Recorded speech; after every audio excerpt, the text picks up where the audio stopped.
सर्वधर्म समभावाचं प्रतीक मानल्या जाणाऱ्या सरकार सोनपीर बाबा यांच्या 51व्या उर्स महोत्सवाला सुरुवात झाली आहे। त्यांचा संदल काढण्यात आला। मुजावर फकीर महम्मद यांच्या हस्ते बाबांच्या संदलला सुरुवात झाली, चादर चढवण्यात आली।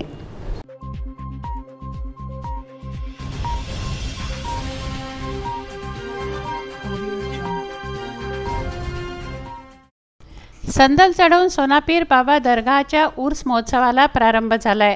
दरगाह परिसरात निघालेल्या संदलने सर्व धर्म समभावाचं प्रतीक मानल्या जाणाऱ्या सोनापीर बाबांच्या 51व्या उर्स महोत्सवाला 5 मार्च रोजी प्रारंभ झाला।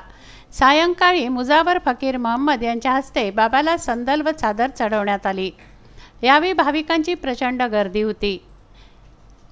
5 ते 6:30 वाजेपर्यंत संपूर्ण शहराचा विद्युत पुरवठा खंडित केल्याने भाविकांसह व्यवस्थापन कमिटीची चांगलीच तारांबळ उडून भाविकांची अतिशय गैरसोय झाली। उर्स महोत्सवाचं औचित्य साधून सोनापीर बाबाला चादर चढवण्यासाठी शहरातून भव्य मिरवणूक काढण्यात आली। मिरवणुकीतील 3 डीजेच्या प्रचंड आवाजाने परिसर दणाणून गेला। त्याचा कंप शहरातील कानाकोपऱ्याला हादरे देत होता। शहरासह पुसद, दिग्रस, फुलसावंगी, आर्णी, यवतमाळ आदी ठिकाणचे तरुण सर्व तयारीनिशी टिपू की तलवार, भरदे झोली आदी कव्वाली व गीतांवर थिरकत होते।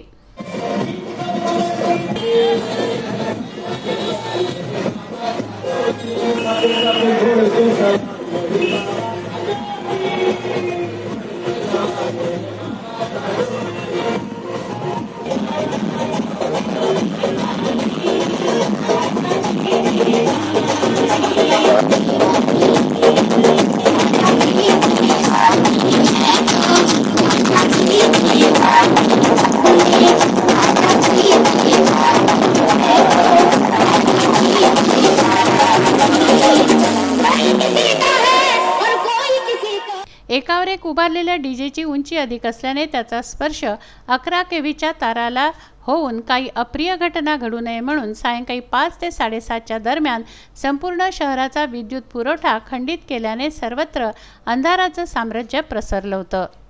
डीजेच्या कर्णकर्कश आवाजाने परिसरातील आबालवृद्धांनी घट्ट कानपट्ट्या बांधून घरांची दारे खिडक्या बंद करून सुमारे 3 तास स्वतःला घरात कोंडून घेतलं होतं।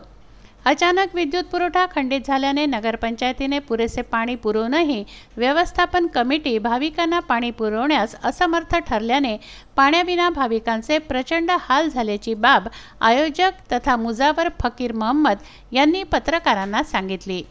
डीजे एकावर एक ठेवल्याने संग्रहालयाजवळ 11 केव्हीच्या ताराला स्पर्श होण्याची दाट शक्यता असल्याने विद्युत पुरवठा खंडित केल्याशिवाय अन्य पर्यायच उरला नव्हता, अशी माहिती उपअभियंता पंकज देशमुख यांनी दिली। कार्तिक बेहरे, अनवर खिच्ची, विदर्भ न्यूज, माहूर।